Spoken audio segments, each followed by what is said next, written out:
My dad, who has retired in the last few years and has since become an amateur writer of sorts, because he always loved poetry and whatnot, the other day reveals to me that in his recent writing class that he had written a piece about Cinema Swirl. Wow. So I said to Dad, Dad, you got to share that with me because I'm podcasting and this is literally gold. Like, when you know your dad's not going to write a porno and that's not going to help your podcast, a piece of any sort is almost just as good. Yeah. To which he replied, it's not ready yet. Oh. So, whoa! So here I am to introduce the sky-high expectations of this inevitable piece from my dad. So fuck me. I'm excited, Sam. I'm so excited. It's not ready yet. That's such a good tease. Like, that makes me want to do Cinema Swirl forever until that's ready. He's not the type of person to, like, hold something back. My dad, like, used to show me what he was eating for lunch. Yeah. Anytime I was in the same... He'd just tip up his bowl going, look, there. It's not ready Salmon yet. in a bowl.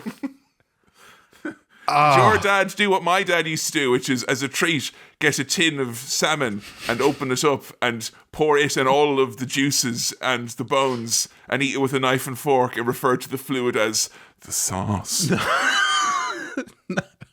Just mine then. But I think Kevin's dad is a much more interesting character for us to delve into in future episodes. But is it poetry? He dabbles. A written piece. It's a piece. He dabbles. So he has done articles, short stories. He has mainly focused on poetry. So, you know... Does your dad listen? He tries. The last update I had with my dad about him listening was that he was having problems with Stitcher. And I was like, how do I tell my dad that the way that he had finally found to listen no longer exists? No. What I was worried about there was whether us talking about this influences the written piece itself, but I think we might be... I think the piece is already... If the piece is the point where it's being workshopped, Sam, I feel like that we're safe hyping it up right now. Okay. You know? Like, this is like me saying I've got content in the performance center that's going to blow your fucking asses off. Yeah. Once we get enough drugs pumped into it and out here for you find people to see. Good stuff. I cannot wait for that. Kevin, there's some mail here in the mailbag, as far as I understand, that was perhaps teased last episode. Not just any mail, the mail from which I arose. I'm talking my dad has submitted his piece, his written piece. No, my dad didn't write a porno. That's a different podcast. Yes. And I don't want him to because I don't want to be worried about what happens when we run out of that. Yep. Instead, he's written a poem, aka the never-ending pornography of the soul. The piece is, as far as I understand, about Cinema Swirl, or at least inspired by Cinema Swirl. Let's take the second one. And as of the last time Kevin asked, it was not ready yet. But I got a message last week, I think, to say it is ready now. It's ready, and it has been read out at his writing group in Mullingar. Okay. So I'm very happy to share it. Now, look, I want you to know that my dad is not necessarily a man of technology. Sure. But the fact that he printed this out and then took 3 pictures of the 3 pages it was printed on and then sent those to me via text message, genuinely had to double check it was the same man. So I was very proud of him for that. Although I will say, in terms of an effective flow of communication, I don't want to say that my dad's poem's got a carbon footprint, but there's some servers grinding in fucking Dunleary for this. There were some carbon middlemen that could have been cut out there, but that's fine. Perhaps. All I'm going to say is, I don't think Cinema Swirl has an offset program yet, and if it did, it might be one of the dodgy ones to begin with. Yeah. But this is... Okay. Because it is printed out, I want you to know as well, right? It's done like that, where it's... The words are not... It's like a very fancy menu. So I don't want you to think it's just all written down in one lot. There's a poetry to how it's presented that will be lost on everyone who didn't just glance at it there. So think about that before you judge this poem, this ode to Cinema Swirl. Is that the title? That's the title. Ode to Cinema Swirl. Ode to Cinema Swirl. Okay. Now, I don't really know much about my poetry, Sam, but if it's an ode, that's a good sign, right? I mean... Where I'm from in Nottingham, that's how we say old, in the old days. I'm getting a code in the old days. Street. That's so funny that Nottingham's got its own little accents and everything. It's hey up, me duck. Lickle. Right, sorry. Odes to Cinema Swirl, and I will say as well, this tends slightly more towards the biographical than we perhaps would. Anyway, my dad was inspired when he listened to Cinema Swirl and he wrote this poem, so that makes it an ode to Cinema Swirl, and that is the title. It is an ode to Cinema Swirl by Brendan Pius Mahan.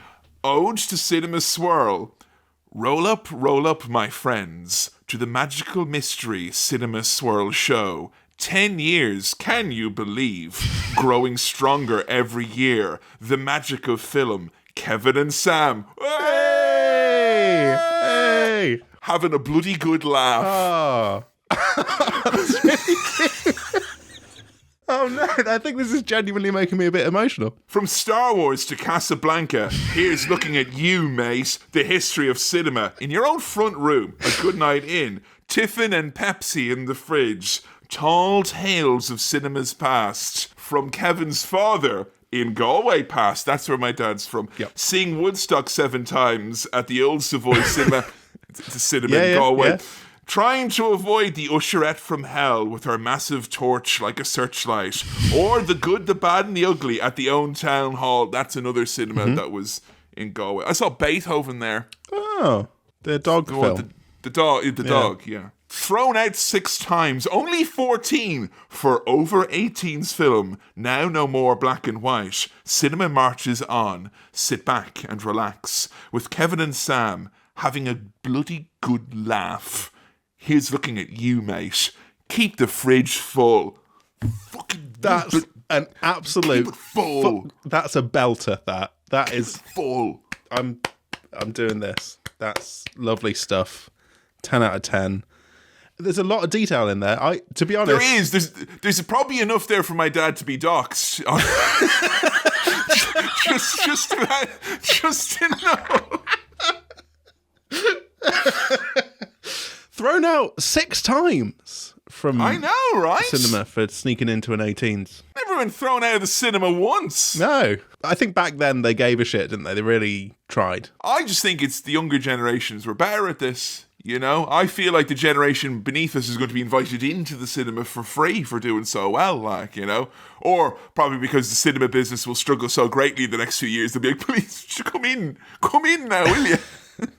I didn't know the extent to which your dad was a avid listener, or has listened enough to know some proper references there, because that's like actual stuff. He chooses to embrace your Pepsi, but also acknowledges your Tiffin. Yeah. And I feel like if you don't feel seen by that, Sam, then my dad's not looking at you. So, I mean, spectacular job. I'm very, very happy with that. Yeah. Thanks, Dad. Yeah. That's good. Maybe Sam's dad might write a poem next. I don't know. Well, I don't know. Your dad's retired as well, right? Yeah. So a couple of old dads rattling around. Give us a couple of poems. Come on. No, your dad. No disrespect to my dad, or indeed the character of Sam Chaplin's dad. I was going to say that's a different person. Your dad has a history of. He likes poetry and writing, and you know that's true. Yeah. My dad, I'm not as sure whether that's one of his strengths. He's a gamer. That's what you're telling me. I've heard this. Gamer dad, sitting down, pint of energy drink. It's the old way, Sam, I understand. That's classic Pappy Chappy. Just drinking some Monster and booting up Fortnite. Fucking hell, yeah. But look, I'm maybe willing to put the challenge back onto my dad to see if he wants to contribute some writing. I feel like iron will sharpen iron. I want to say I'm going to throw your dad my dad's under called the bus. Ian. Iron Chaplin. I'm not throwing your dad under the bus. Yeah. But if I can kind of like, you say he hasn't written before, but if I can kind of use up whatever writing is in him to kind of spark a flint off of my dad and make my dad even better at writing. Right, sure. Yeah. I'll take it, Sam. Yeah. I'll pick my dad over your dad any day of the week, like, so. Your dad has set the bar extremely high, because that was genuinely lovely and made me slightly in the middle, a little bit emotional with some of the detail. It was lovely. Having a bloody good laugh. That's what What we I do. like is that my parents have this innate ability to, and I think it's an Irish parents thing, which is to have conversations at length with you about something of which you've no idea. Like, because you know Auntie Miriam down in Sligo.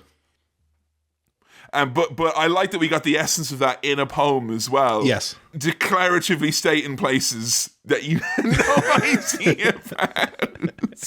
And yet the emotions flow. That's poetry right there.